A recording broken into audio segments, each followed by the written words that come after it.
The woman with flour dusting her apron and exhaustion shadowing her eyes stood in the mercantile store facing 5 women whose judgment felt heavier than any burden she had carried across the plains, and in that moment Eleanor Porter knew they intended to take her children from her. "We are simply concerned, Eleanor," Martha Collins said, her voice dripping with false sweetness that made Eleanor's stomach turn. A woman running a laundry business from dawn until dark, working her fingers raw, cannot possibly provide proper maternal care. Eleanor's hands trembled as she gripped the counter. It was April of 1878 in Central City, Colorado, a mining town perched in the mountains where the air was thin and opportunity even thinner for a widow with 2 young children. Her husband Thomas had died in a mine collapse 2 years earlier, leaving her with 7-year-old Sarah and 5-year-old Michael, a small house, and debts that threatened to swallow them whole. "My children are fed, clothed, and loved," Eleanor said, fighting to keep her voice steady.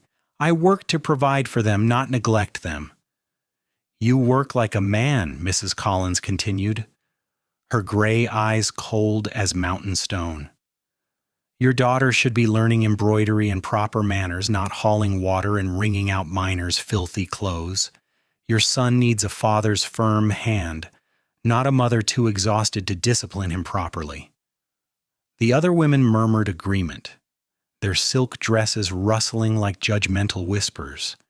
These were the wives of mine owners and businessmen, women who had never scrubbed a stubborn stain until their knuckles bled or stayed awake wondering how to stretch 1 chicken into 3 meals. "The church council is meeting next Tuesday," Mrs. Collins announced. "We believe it would be in the children's best interest to place them with proper families. The Hendersons have expressed interest in Sarah, and the Williamsons would take Michael." Eleanor's heart stopped. They meant to separate her children, to tear apart the only family they had left. "You cannot do this. They are my children." "You are an unfit mother," Mrs. Collins said flatly. "Your working makes you unfit." Eleanor stumbled from the mercantile into the bright afternoon, tears blurring her vision. The main street of Central City stretched before her, packed earth and wooden sidewalks, buildings clinging to the mountainside like desperate men clinging to hope. Wagons rumbled past carrying ore from the mines. Men shouted greetings to each other. Life continued while hers crumbled. She nearly collided with a broad chest wrapped in a dusty work shirt. "Whoa there, madam," a deep voice said, steady hands catching her shoulders. "You all right?" Eleanor looked up into the most striking blue eyes she had ever seen, set in a sun-weathered face beneath a wide-brimmed hat.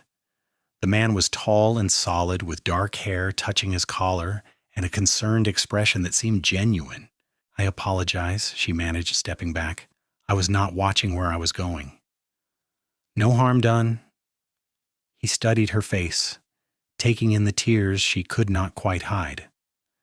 "Begging your pardon, but you look like you have had some trouble." Pride demanded she deny it, but desperation made her honest. "The worst kind, but it is nothing a stranger can help with." "Try me," he said simply. "Name's Austin Dalton. I am new to Central City, just signed on as foreman at the Miller Ranch outside town. And I have found that sometimes a stranger's ear is easier than a friend's." Something about his steady presence, the lack of judgment in his voice, made Eleanor's carefully maintained composure crack. "They are trying to take my children, the church women. They say I am unfit because I work." Austin's expression darkened. "Unfit because you work? That is the most backward thing I have heard, and I have heard plenty of foolishness in my 30 years. I run a laundry," Eleanor explained, wiping her eyes with the back of her hand. "My husband died in the mines 2 years ago. I take in washing to feed my children, but apparently that makes me unsuitable to raise them." "Working to feed your children makes you more fit, not less," Austin said firmly. "Any fool can see that. Takes strength and dedication to do what you are doing." Eleanor felt something loosen in her chest at his words. No one had said anything like that to her since Thomas died, Everyone else looked at her with either pity or disapproval. "Thank you for saying so, Mr. Dalton, but I fear the church council will not see it that way." "Then we had better make them see it," Austin said. When is this meeting?" "Tuesday, but truly this is not your concern." "I am making it my concern," he said. "Any community that would punish a woman for taking care of her own is not a community I want to be part of. Now, where do you live? I would like to meet these children worth fighting for." Eleanor hesitated. She knew nothing about this man except that he had kind eyes and had said the words she desperately needed to hear. But desperation made for strange alliances, and she needed all the help she could find. "2 streets over," she said. "The small white house with blue shutters. But Mr. Dalton, I do not have money to pay you for your time." "Did I ask for money?" He tipped his hat. "I will come by tomorrow afternoon if that suits you. We can figure out a plan." Eleanor watched him walk away, his stride confident and easy, and felt the first flicker of hope she had experienced in weeks. The next afternoon, Eleanor was elbow-deep in wash water when she heard the knock. She dried her hands hastily and found Austin Dalton on her porch, hat in hand, looking freshly cleaned up from the trail dust she had seen him in yesterday. "Mr. Dalton," she said, suddenly conscious of her damp dress and the wisps of dark hair escaping her bun. "Please, come in." Her house was small but spotlessly clean, furniture simple but well-maintained. Sarah sat at the table practicing her letters while Michael played with wooden horses Thomas had carved. Both children looked up with curious eyes at the stranger. "Sarah, Michael, this is Mr. Dalton," Eleanor said. "He is a new friend." "Madam, no need for such formality," Austin said, crouching down to the children's level. "You can call me Austin if your mama says it is all right." Sarah studied him with the serious expression of a child forced to grow up too fast. "Are you a miner?" "No, miss. I work with cattle. I am the new foreman at the Miller Ranch." "Pa died in the mines," Michael offered, his small voice matter-of-fact. "He does not come home anymore." Austin's expression softened. "I am sorry to hear that, son. Losing your pa must have been real hard." "Mama cries sometimes," Michael said, "but she does not think we hear." "Michael," Eleanor said gently, her cheeks flushing. "It is all right to cry when you miss someone," Austin said. "Shows you love them. That is nothing to be ashamed of." He stood, and Eleanor gestured for him to sit at the table. She poured coffee from the pot on the stove, acutely aware of how modest her home must seem. The furniture was worn, the curtains were mended, but everything was clean and cared for. The children were dressed in clothes she had washed and pressed until they were crisp, their faces scrubbed, their hair neatly combed. "Tell me about these women who think they know better than you what your children need," Austin said once the children had returned to their activities. Eleanor sat across from him, wrapping her hands around her own cup. "Martha Collins is the ringleader. Her husband owns the largest mine in Central City. She has decided that because I work, I am not properly raising Sarah and Michael. She says a mother should be home, teaching her daughter feminine accomplishments and ensuring her son receives proper discipline." "Are your children fed?" "Every day. Sometimes it is simple fare, but they never go hungry." "Clothed?" "I make or mend all their clothes myself." "Educated?" "Sarah reads better than most children her age, and I'm teaching Michael his letters. They know their numbers and can do sums." "Loved?" Eleanor's eyes filled. "More than my own life." Austin nodded slowly. "Then these women have no ground to stand on. What they have is prejudice and small thinking. A woman working to support her family is not a shame. It is an honor." "Try telling that to the church council," Eleanor said bitterly. "They will listen to the mine owners' wives, not a washerwoman." "What if you were not just a washerwoman?" Austin said thoughtfully. "What if you were a businesswoman with a proper shop, maybe with help, showing you are building something substantial?" "That takes money I do not have. I can barely make rent as it is." Austin was quiet for a moment, turning his coffee cup in his large, calloused hands. "What if someone invested in your business, made you a partner in expanding it?" Eleanor stared at him. Why would you do that? You do not even know me. I know you are a mother fighting for her children. I know you are willing to work yourself to the bone to provide for them. That tells me everything I need to know about your character. He met her eyes. And I will be honest with you, Mrs. Porter, I came to Central City looking for a fresh start. I have money saved from years of ranch work, but I am tired of drifting. I want to build something. Put down roots. This seems like a good place to start. You would do this for strangers? Maybe we would not be strangers for long, Austin said quietly. Something in his tone made Eleanor's heart skip. She looked at this man who had appeared in her life like an answer to prayers she had been afraid to voice. He was handsome, certainly, with those blue eyes and strong features, but more than that, he was solid. There was a steadiness to him that she had not felt since Thomas died. I do not know what to say, she admitted. Say you will let me help, Austin replied.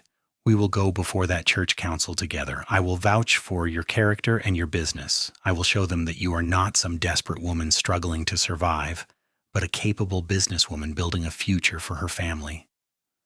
You barely know me, Eleanor repeated, but her resistance was weakening. Then let's fix that, Austin said with a small smile.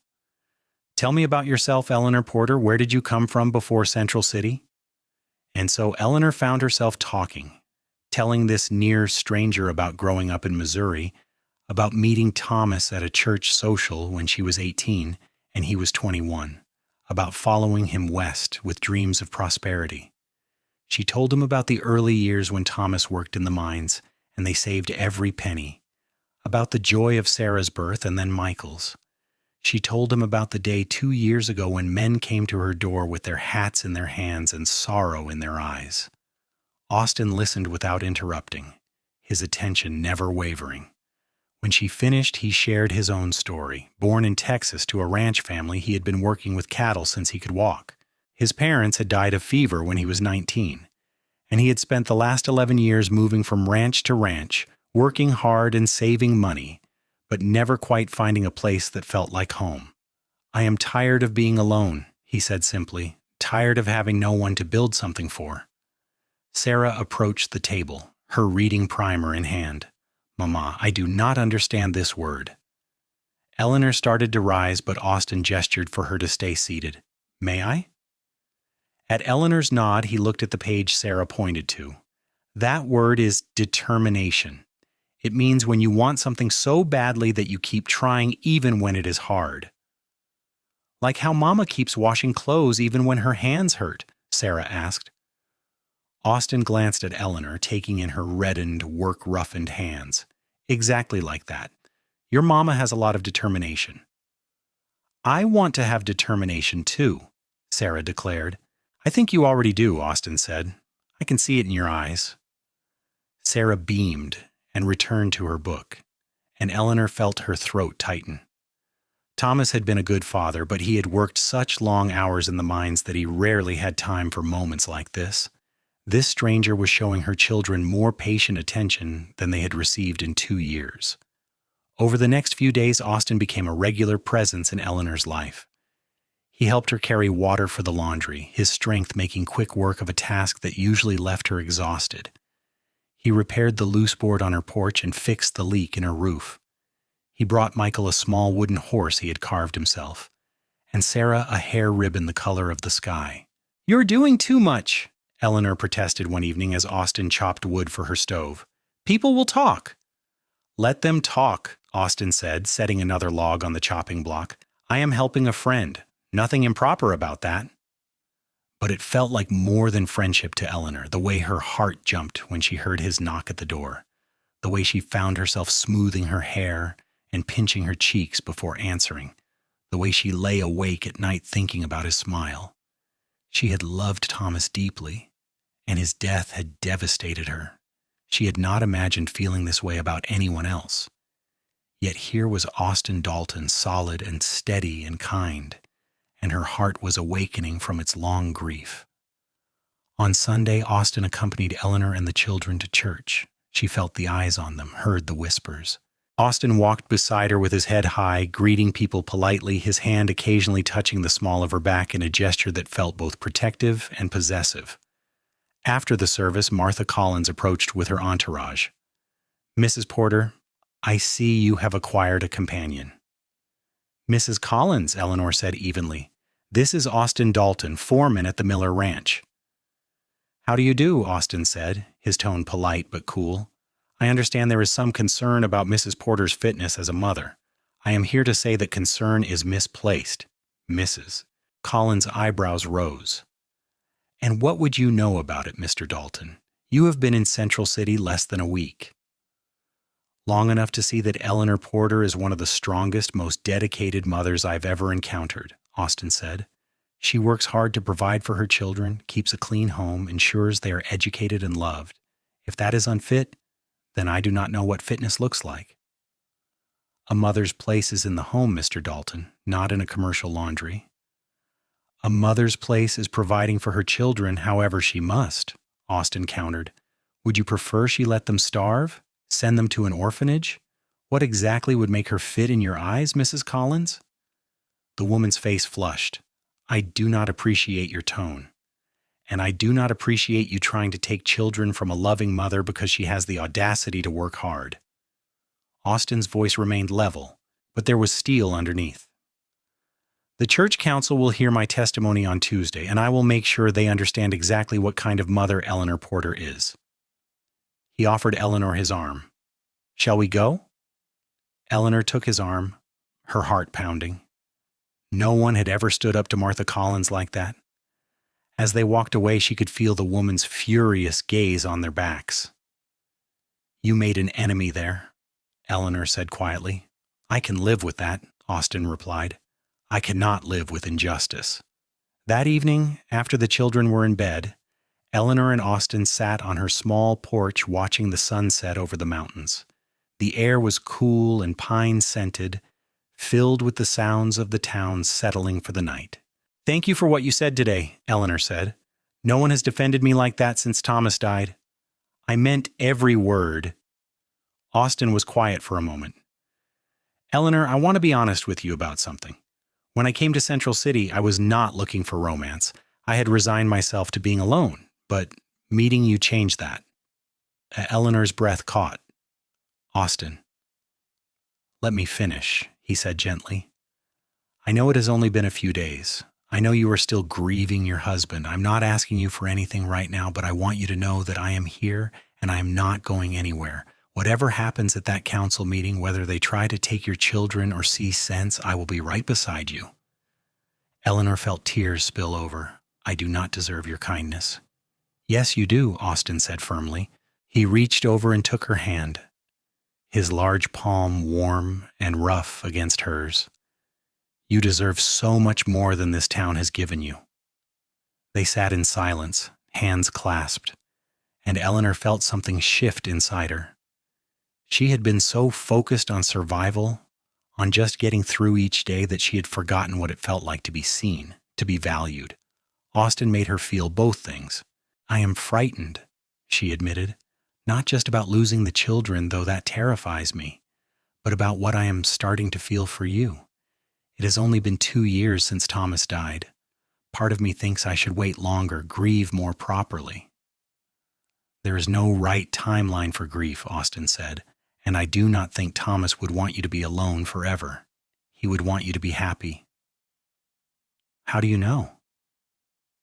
"Because if I loved someone the way he clearly loved you, I would want her to find joy again. I would want her to live fully, not just survive." Eleanor looked at their joined hands. "You are a remarkable man, Austin Dalton." "I am just a cowboy who knows a good woman when he sees one," he said. "Now tell me about this council meeting. Who will be there? What they will want to know." They spent the next hour strategizing. Austin had already visited the town's small newspaper and placed an advertisement for Eleanor's expanded laundry service, describing it as a business venture. He had spoken to the owner of an empty storefront about renting it for a proper laundry shop. He had even drafted a business proposal outlining how Eleanor's laundry could serve the growing town. "You did all this in a few days?" Eleanor asked, amazed. "I told you I want to build something," Austin said. This is where I start. Tuesday arrived too quickly. Eleanor, dressed carefully in her best dress, dark blue with a white collar, mended so expertly that the repairs were invisible. She braided her dark hair and pinned it neatly. Sarah and Michael were equally well turned out, their clothes pressed and their faces shining. Austin arrived at noon, wearing a clean shirt and vest, his dark hair combed back. He looked every inch the respectable businessman he was claiming to be. "You look beautiful," he said when Eleanor opened the door, and the sincerity in his voice made her blush. "You clean up well yourself," she managed. They left the children with Mrs. Henderson, a neighbor who had remained neutral in the controversy. Eleanor kissed Sarah and Michael goodbye, trying not to let them see her fear. "Mama will be back soon," she promised. "Is Mr. Austin going to make the mean lady stop?" Michael asked. "Mr. Austin and I are going to try," Eleanor said. The church was already filling when they arrived. The council consisted of 7 men: the preacher, 3 business owners, and 3 mine supervisors. Martha Collins and her companion sat in the front row looking triumphant. Eleanor's hands were shaking as she took her seat. Austin sat beside her close enough that their shoulders touched, a silent reminder that she was not alone. Reverend Matthews called the meeting to order. "We are here to discuss the matter of Eleanor Porter's fitness as a mother. Mrs. Collins has brought concerns to our attention." Martha Collins stood smoothing her skirts. "Gentlemen, this is a simple matter. Mrs. Porter works from dawn until dark running a laundry service. She has no time to properly supervise her children or teach them appropriate values. The children are often seen hauling water and hanging wash, work unsuitable for young ones. We believe they would be better served in homes where a mother can devote proper attention to their upbringing." "Mrs. Porter, would you like to respond?" Reverend Matthews asked. Eleanor stood, her legs unsteady. "My children are my world. Everything I do for them. Yes, I work hard, but I also ensure they are fed, clothed, educated, and loved. They help with the laundry because I am teaching them the value of honest work, not because I am neglecting them. Sarah reads at an 8th grade level, though she is only 7. Michael knows his alphabet and can count to 100. They know their Bible verses and their prayers. They are healthy and happy. I am not a perfect mother, but I am their mother, and I love them." Her voice broke on the last words, and Austin stood, placing a hand on her shoulder. "Gentlemen, may I speak?" he asked. "And who are you?" one of the council members asked. "Austin Dalton, foreman at the Miller Ranch. I am also Mrs. Porter's business partner." That caused a stir. Martha Collins' eyes narrowed. "Business partner?" Reverend Matthews asked. Austin pulled papers from his pocket. "Yes, sir. I am investing in expanding Mrs. Porter's laundry into a proper business establishment. We have rented the empty storefront on Main Street and will be hiring 2 additional workers. Mrs. Porter is not just a washerwoman struggling to survive. She is a businesswoman building something substantial." He handed the papers to the Reverend, who examined them with growing interest. "This is quite detailed." "Mrs. Porter has a head for business and a talent for organization," Austin continued. "With capital investment and proper facilities, her laundry can serve this entire town and the surrounding ranches. She will be able to provide even better for her children while also creating jobs for other women who need work." "This is irrelevant," Martha Collins interrupted. "The issue is not whether she can make money. The issue is maternal fitness." "Then let's discuss that," Austin said, his voice hardening. "You say working makes her unfit. I say working makes her more fit. She is teaching her children self-reliance, determination, and the value of honest labor. She is showing them that when life knocks you down, you get back up and fight. Those are lessons that will serve them far better than embroidery and false piety." Several council members shifted uncomfortably. One of them, Mr. Patterson, spoke up. "I have known Eleanor since she came to Central City. She and Thomas were good people. I have seen her at church every Sunday with those children, and they are always well behaved and properly dressed. I have heard no complaints from their school teacher. What exactly is the problem here, Mrs. Collins?" "The problem is that she is working when she should be mothering. Martha said stubbornly. My wife works, Mr. Patterson said. She runs our household, manages our accounts, supervises our servants. Is that not work? Or is it only work when a woman does it for pay? That is entirely different, Martha protested. Is it? Another council member, Mr. Shaw, leaned forward. Seems to me that Mrs. Porter is doing what any widow must do. My own mother took in sewing after my father died. Was she unfit? The momentum was shifting. Eleanor could feel it, and so could Martha Collins. The children spend hours doing manual labor, Martha tried again. That is practically child exploitation. They spend an hour or two helping their mother, Austin corrected. The rest of the time they are playing, studying, or attending school. I have been to their home multiple times. I have seen how they live. They are well cared for children with a mother who adores them. And what is your interest in this, Mr. Dalton? Martha asked sharply. You have been in town barely a week. Why are you so invested in Mrs. Porter's situation? Austin met her gaze steadily. Because I am a man who believes in justice and hard work, and because I care about Eleanor and her children. I intend to court her with her permission, and if she will have me to marry her and help raise those children as my own. The room erupted in whispers. Eleanor's heart stopped, then raced. They had not discussed this. Austin was putting himself on the line, making a public declaration that would be impossible to take back. Martha Collins' face was triumphant. So this is about a man wanting a woman, not about the children's welfare at all. How convenient that Mr. Dalton appears just in time to save the day. One might question his motives. Question all you like, Austin said calmly.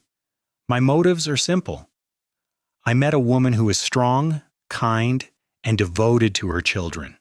I met children who are healthy, happy, and loved.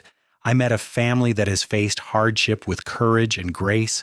That is the kind of family I want to be part of. That is the kind of woman I want to build a life with. He turned to Eleanor, and the tenderness in his eyes made her breath catch. I am sorry for saying this publicly before discussing it with you privately, but I want everyone in this room to know that I am committed to you and your children. I am not going anywhere. Eleanor found her voice. I accept your courtship. The words were quiet, but in the silent room, everyone heard them. Reverend Matthews cleared his throat. Well, this has become more complicated than anticipated. Gentlemen, shall we deliberate? The council members withdrew to the vestry. Martha Collins sat rigid in her seat, fury radiating from her. Eleanor sank into her chair, trembling. Did you mean it? She whispered to Austin. About courting me, marrying me? Every word, he said. I know it is fast. I know people will talk.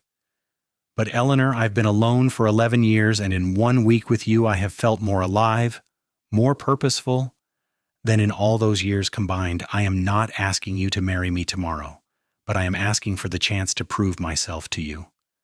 You have already proven yourself, Eleanor said, tears streaming down her face. You have given me hope when I had none. You have stood beside me when everyone else judged me. You have shown my children kindness and attention. Austin, I am falling in love with you. His hand found hers, gripping tightly. I am already in love with you. The vestry door opened, and the council members filed back in. Reverend Matthews looked tired but resolute. We have reached a decision, he announced. After reviewing Mr. Dalton's business proposal and considering the testimony we have heard, we find no evidence that Mrs. Porter is an unfit mother. Her children are clearly well cared for. The council sees no reason to remove them from her custody. Eleanor's sob of relief was audible throughout the room. Austin pulled her against him, and she did not care who saw. Furthermore, the Reverend continued, We would like to commend Mrs. Porter for her industry and determination in providing for her family. In these difficult times, we should support widows who are willing to work hard, not condemn them for it. Martha Collins stood abruptly. This is outrageous. You are setting a dangerous precedent, allowing women to neglect their children for commerce. Mrs. Collins, Reverend Matthews said firmly, I suggest you examine your own conscience. There is nothing in Scripture that condemns a woman for working to feed her children. There is much that condemns those who judge others harshly and without mercy. This council's decision is final." Martha swept from the church, her companions hurrying after her. The other attendees began to disperse, many stopping to congratulate Eleanor and shake Austin's hand. Outside, Eleanor breathed in the mountain air, feeling lighter than she had in 2 years. "We won." "You won," Austin corrected. "You fought for your children, and you won." "We won," Eleanor insisted. "I could not have done this without you." They walked back to Mrs. Henderson's house to collect Sarah and Michael.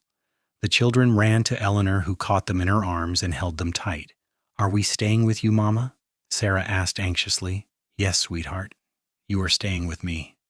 Forever and always." "I told you Mr. Austin would help," Michael said confidently, reaching up to take Austin's hand. Austin crouched down to the boy's level. "Your mama did the helping, son. I just stood beside her."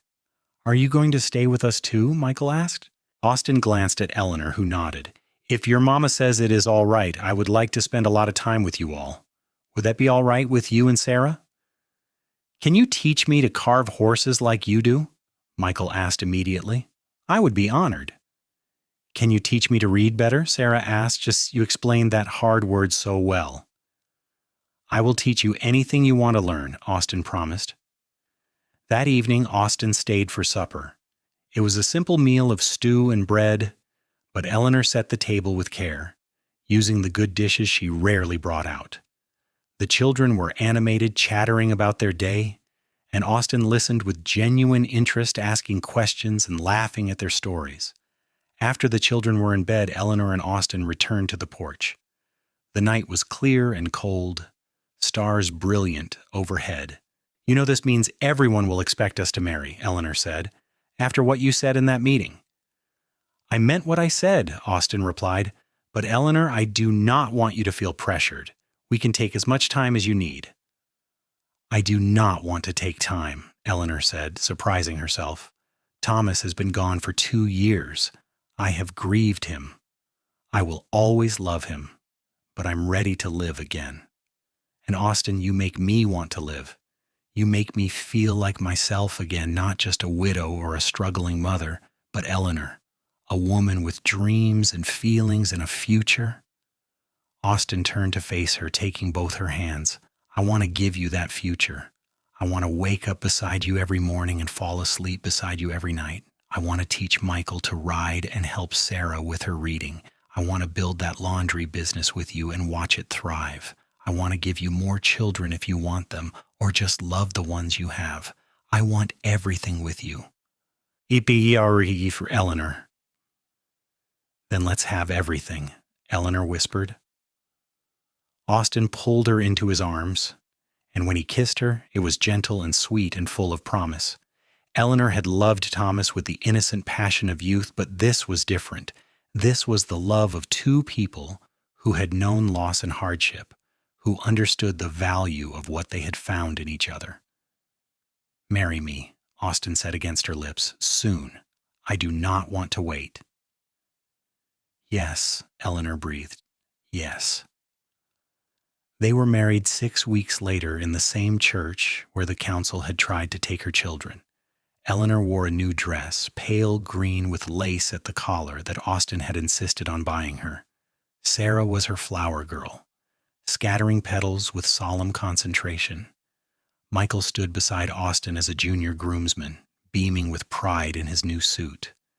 The ceremony was small, attended only by friends and neighbors who genuinely cared for them. Martha Collins and her circle were notably absent, but Eleanor did not care. She had Austin's hand in hers and love shining in his eyes, and that was all that mattered. "I promise to love and cherish you," Austin said during his vows, his voice steady and sure. "I promise to be a good husband to you and a good father to Sarah and Michael. I promise to stand beside you in hardship and joy, to build a life with you that honors the love we have found." Eleanor's own vows came through tears. "I promise to love you with my whole heart. I promise to be your partner in all things. I promise to build a home with you filled with love and laughter. Thank you for seeing me when I felt invisible, for standing with me when I stood alone, for loving my children as your own." When Reverend Matthews pronounced them husband and wife, Austin kissed her with such tenderness that Eleanor felt her heart might burst. The small congregation applauded, and Sarah and Michael rushed forward to embrace them both. "Are you our papa now?" Michael asked Austin. Austin looked at Eleanor, who nodded through her tears. "If you want me to be, I would be honored to be your papa." "I want you to be," Michael said firmly. "Me too," Sarah added. "Can I call you papa?" "I would like nothing better," Austin said, his own voice thick with emotion. They held a simple reception in the church hall, with cake and punch and well wishes. Mr. Patterson made a toast to new beginnings. Mrs. Henderson dabbed at her eyes with her handkerchief. Even Mr. Shaw's usually stern face was softened with a smile. Austin had rented a small house for them to move into, larger than Eleanor's previous home, with space for the laundry business to expand.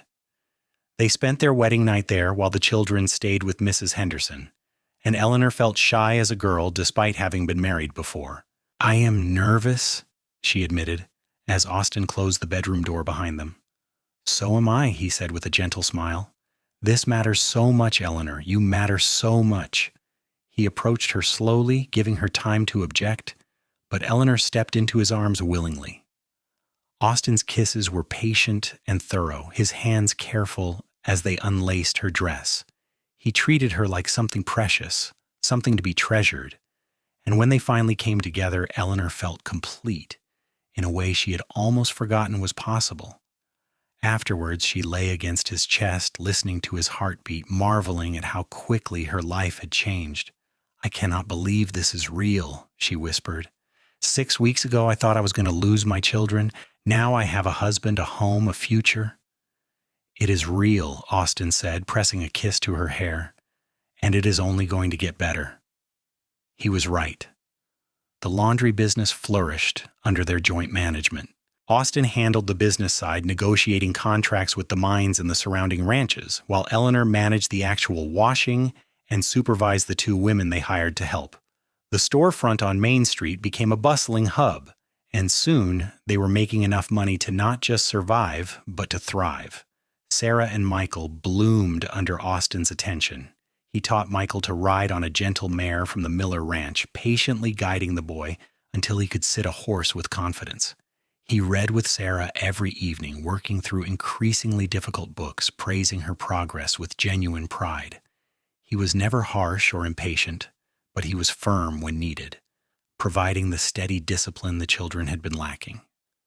Eleanor watched her husband with her children and fell more in love with him every day. He had seamlessly become part of their family, not trying to replace Thomas, but creating his own place in their hearts. One evening in late summer, Eleanor realized she was pregnant. She had suspected for a few weeks, but had waited to be sure before saying anything. When she told Austin, his joy was uncontainable. "A baby," he said wonderingly, placing his hand on her still flat stomach. "Our baby." "Are you happy?" Eleanor asked, though his expression made the answer obvious. "I am more than happy," Austin said. "I am blessed beyond measure. You have given me so much already, Eleanor, a home, a family, a purpose, and now this." "I was afraid you might think it was too soon," Eleanor admitted. "Too soon?" Austin laughed. "Darling, I am 31 years old and I have been alone most of my life. I have been ready for this longer than you know." They told the children at dinner that night. Sarah, now 8, understood immediately and was thrilled at the prospect of being a big sister. Michael, 6, needed more explanation, but eventually grasped that there would be a new baby in the family. "Will it be a boy or a girl?" he asked. "We will not know until the baby arrives," Eleanor said. "I hope it is a boy so I can teach him things and forschauen him more," Michael declared. "And I hope it is a girl so I can help take care of her," Sarah said. "Either way, you will both be wonderful older siblings," Austin assured them. The pregnancy progressed smoothly. Eleanor continued working at the laundry through her 6th month, though Austin tried to convince her to rest more. She was stubborn about maintaining her independence, but she also appreciated his concern. "I am not fragile," she told him one evening, as he insisted on carrying a basket of clean linens for her. "I know you are not fragile," Austin said. "You are the strongest woman I know, but you are carrying my child, and I want to take care of you. Let me do this, Eleanor. Let me be the kind of husband who shares the load." How could she argue with that? So she let him help, let him take over more of the physical work, let him pamper her in ways she had never been pampered before. In February of 1879, on a snowy morning that painted Central City white and pristine, Eleanor went into labor. Austin sent for the midwife, and then paced the floor like a caged animal while Sarah and Michael watched with wide eyes from their bedroom doorway. "Is Mama going to be all right?" Sarah asked anxiously. "Your Mama's going to be fine," Austin said, trying to convince himself as much as the children. "She is strong and brave, and the midwife knows what she is doing." The labor was long and difficult. Eleanor had forgotten how much it hurt, how exhausting it was, but Austin was there beside her, holding her hand, wiping her forehead with cool cloths, telling her how strong she was, how proud he was of her. "I cannot do this," she gasped at one point. "Yes, you can," Austin said firmly. "You have done it twice before, and you can do it again. I am right here, Eleanor. I am not leaving you." Finally, just as the sun was setting and painting the snowy mountains gold and pink, their son was born. He came into the world with a lusty cry that made Eleanor laugh through her exhausted tears. "A boy," the midwife announced, placing the squirming infant on Eleanor's chest. "A healthy boy." Eleanor looked down at her son, red-faced and perfect, and felt overwhelming love wash over her. Then she looked at Austin, who was staring at the baby with such wonder on his face that it made her heart ache. "Would you like to hold your son?" she asked. Austin's hands trembled as he took the baby, cradling him with surprising gentleness for such a big man. "He is perfect," he whispered. "Eleanor, he is perfect." "What should we name him?" Eleanor asked. They had discussed names, but had not decided definitively. Now, looking at her husband holding their child, Eleanor knew what felt right. "Thomas," she said. "Thomas Austin Dalton, honoring both the father who gave Sarah and Michael life and the father who will raise them." Austin's eyes filled with tears. "Are you sure? I do not want you to feel you have to—" "I am sure," Eleanor said firmly. "Thomas would want it. He would want his children to have a brother named in his memory, and he would want you to know how much I value you. You gave me my life back, Austin. Let me give you this." Austin leaned down to kiss her, careful of the baby between them. "Thank you for everything, for loving me, for trusting me, for this incredible gift." Sarah and Michael were allowed in to meet their brother. Sarah was enchanted, begging to hold him, while Michael seemed less impressed. "He's very small," Michael observed. "You were this small once," Austin told him. "You'll be surprised how fast he grows." Life settled into a new rhythm. Eleanor reduced her hours at the laundry, hiring another woman to help, while she focused on caring for baby Thomas. Austin expanded his work at the Miller Ranch, eventually becoming a partner in the operation. They were not wealthy, but they were comfortable. And more importantly, they were happy. Little Thomas was a content baby, growing fat and healthy on his mother's milk. He had Austin's blue eyes and Eleanor's dark hair, and both parents were completely besotted with him. Sarah doted on him, singing him songs and telling him stories. Even Michael, initially skeptical, became protective of his baby brother. One evening in late spring, Eleanor and Austin sat on their porch while the children played in the yard. Thomas was asleep in Eleanor's arms, his tiny fist curled against her chest. The mountains were green with new growth, and the air smelled of pine and wildflowers. "Do you ever think about how quickly everything changed?" Eleanor asked. "A year ago, I thought I was going to lose Sarah and Michael. I was alone and afraid. Now look at us."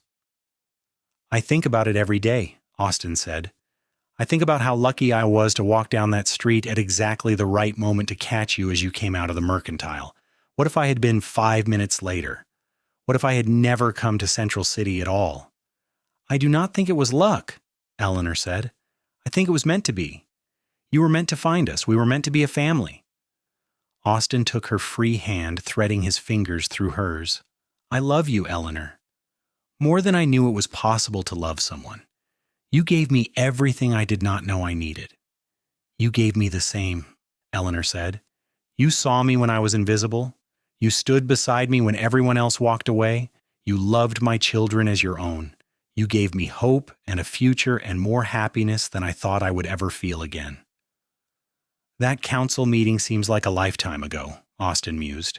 "Remember Martha Collins' face when they ruled in your favor?" Eleanor laughed softly. "She still will not speak to me in town. I do not care. Let her judge. I have everything that matters right here."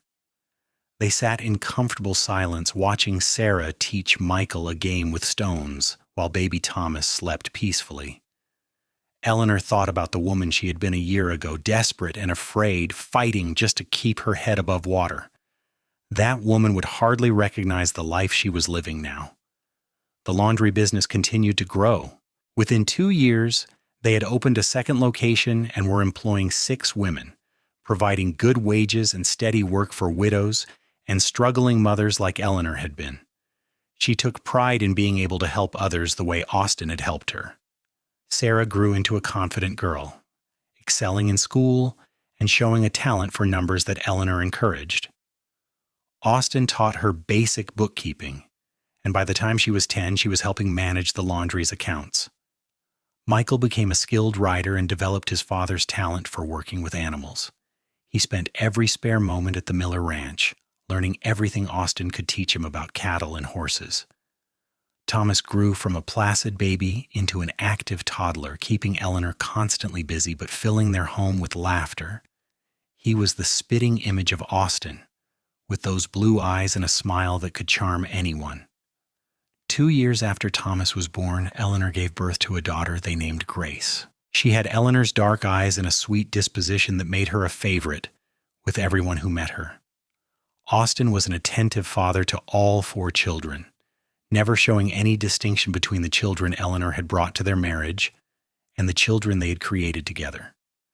Sarah and Michael called him Papa without hesitation, and he called them his son and daughter without qualification. Central City continued to boom as a mining town, growing more prosperous and more civilized with each passing year. New families arrived, new businesses opened, and slowly the rough edges of frontier life were smoothed into something more settled. Eleanor and Austin became respected members of the community, known for their successful business and their close-knit family. Martha Collins eventually moved away when her husband's mind played out, though not before making one final attempt to cause trouble. She spread rumors about Austin's hasty marriage to Eleanor, insinuating that impropriety had occurred, but the town had watched the Dalton family for years by then and knew better. The rumors died quickly, unable to gain traction against the evidence of a clearly loving and devoted family. One evening in 1885, 7 years after that fateful council meeting, Eleanor stood in their kitchen preparing supper while Austin helped Thomas with his reading at the table.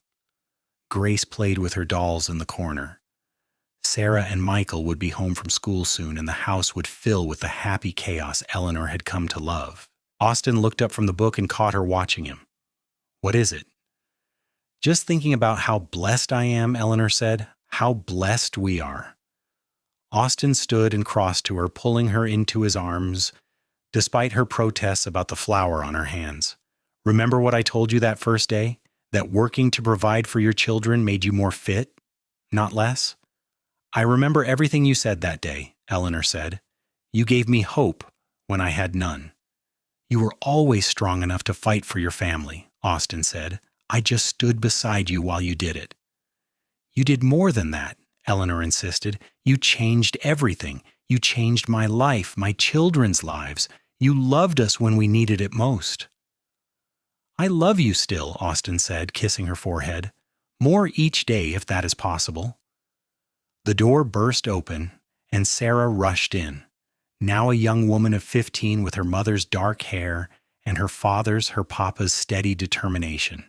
Michael followed at 14, tall and lanky, already showing signs of the man he would become. They brought with them cold air and excited chatter about their day, and Grace ran to greet them, while Thomas abandoned his reading to show Michael something he had drawn. Eleanor looked around at her family, at the home they had built together, at the life she had fought so hard to preserve and Austin had helped her create. It was chaotic and noisy and imperfect, but it was theirs. That night, after the children were in bed and the house was quiet, Eleanor and Austin lay together in the darkness of their bedroom. His arm was around her, her head on his chest, their legs tangled together in the familiar way of long marriage. "Austin," Eleanor said softly, "do you ever wish you had met me earlier? That we had more years together?" "No," he said without hesitation. "I wish neither of us had to suffer loss. I wish Thomas had not died and left you struggling. I wish my parents were still alive, but I do not wish I met you earlier, because then you would not have been you. Everything you went through made you the strong, determined, loving woman I fell in love with. We met exactly when we were meant to meet." Eleanor turned to kiss him, pouring all her love and gratitude into it. 7 years of marriage had not dulled the passion between them. If anything, it had deepened, grown richer, with shared experiences and mutual respect. "I love you," she whispered against his lips. "Thank you for believing in me when no one else would." "Always," Austin promised. "Always." As they made love slowly and sweetly in the darkness, Eleanor thought about that desperate woman in the mercantile, facing judgment from women who did not understand what it meant to fight for your children's survival. She thought about how close she had come to losing everything. And she thought about the cowboy who had appeared in her life like an answer to prayer, who had seen her worth when others saw only impropriety. They said she was an unfit mother for working. Austin said working made her more fit. And in the end, his was the only opinion that had mattered, because he was the one who had stood beside her and helped her prove them all wrong. The years continued to pass in the comfortable rhythm of family life. Sarah eventually married a young lawyer who came to Central City to set up practice, and Eleanor and Austin stood proud at their daughter's wedding.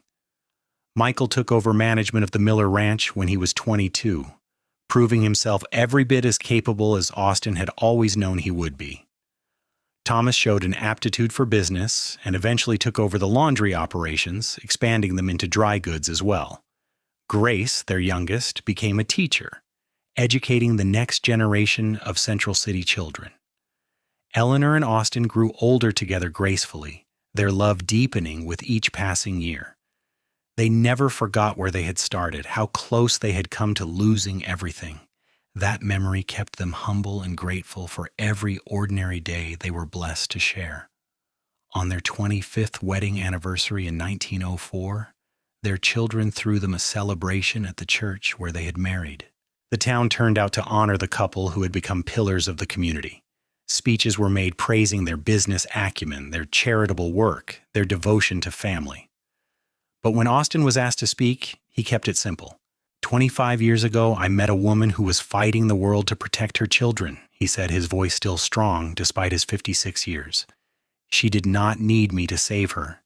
She just needed someone to stand beside her while she saved herself. It has been my honor and privilege to be that person. Eleanor, you have made every single day of these 25 years worth living.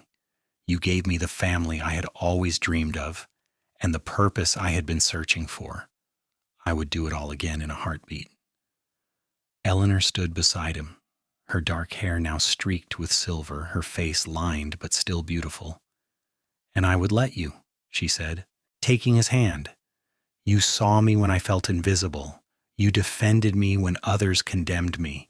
You loved my children as your own and gave me more children to love. You built a life with me that exceeded my wildest dreams.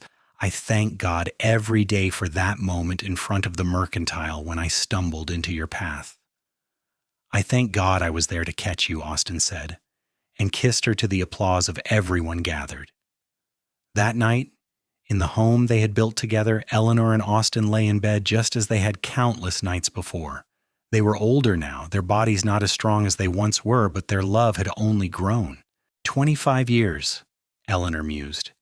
It feels like both forever and no time at all. I know what you mean, Austin said. I can still remember how you looked that first day. Flour on your apron, tears in your eyes, fighting to stay strong. I knew right then you were someone special. I thought you were the handsomest man I had ever seen, Eleanor admitted. But more than that, I thought you were kind, and I was right. We were both right about each other, Austin said. We built something good, Eleanor, something that will last beyond us. Look at our children, our grandchildren. Look at the business we created, the women we have employed, the lives we have touched. That is a legacy worth being proud of. It is, Eleanor agreed. And it all started because a cowboy believed in a struggling widow. It all started because a courageous woman refused to give up, Austin corrected. I just had the good sense to help her. They fell asleep as they had so many nights before, wrapped in each other's arms, secure in a love that had weathered every storm and emerged stronger. Eleanor and Austin Dalton lived to see their golden wedding anniversary in 1929, surrounded by children, grandchildren, and even great-grandchildren. They died within months of each other in 1930, Eleanor at 73 and Austin at 81. Their funeral was attended by what seemed like the entire population of Central City, all coming to pay respects to a couple who had embodied the best of what love, determination, and partnership could achieve. Sarah, now a woman of 59, stood at her mother's grave and remembered the terrified 7-year-old she had been, afraid of losing her mother to the judgment of cruel women. She remembered the cowboy who had appeared in their lives like a miracle, who had become the best father she could have asked for. She remembered a lifetime of love and security, all because two people had found each other at exactly the right moment. "Thank you, Papa," she whispered to the wind. "Thank you for saving us. Thank you for loving us." And in the mountain air of Central City, Colorado, where dreams had been built and families forged in the crucible of the Wild West, the legacy of Eleanor and Austin Dalton lived on. Their story became legend, passed down through generations as an example of true love and unwavering support. They said she was an unfit mother for working. The cowboy said working made her more fit, and together they proved that love and partnership could overcome any obstacle, that a family built on mutual respect and devotion could weather any storm. Their love story became the foundation upon which generations were built, a testament to the power of standing beside someone when they needed it most, of seeing worth where others saw only struggle, of choosing love even when the world said it was impossible. In the end, that was their greatest legacy, not the successful businesses or the prominent family, but the simple truth that sometimes all someone needs is another person to believe in them. Eleanor and Austin believed in each other from the very beginning, and that belief transformed both their lives in ways neither could have imagined. And so their story ended not with tragedy or loss, but with fulfillment and peace, with the knowledge that they had lived fully and loved deeply, that they had fought for what mattered and won. Their love story became the stuff of legend in Central City, told and retold as an example of true partnership, unwavering devotion, and the transformative power of believing in someone when the world says they are not enough. They had been more than enough for each other, and that had made all the difference.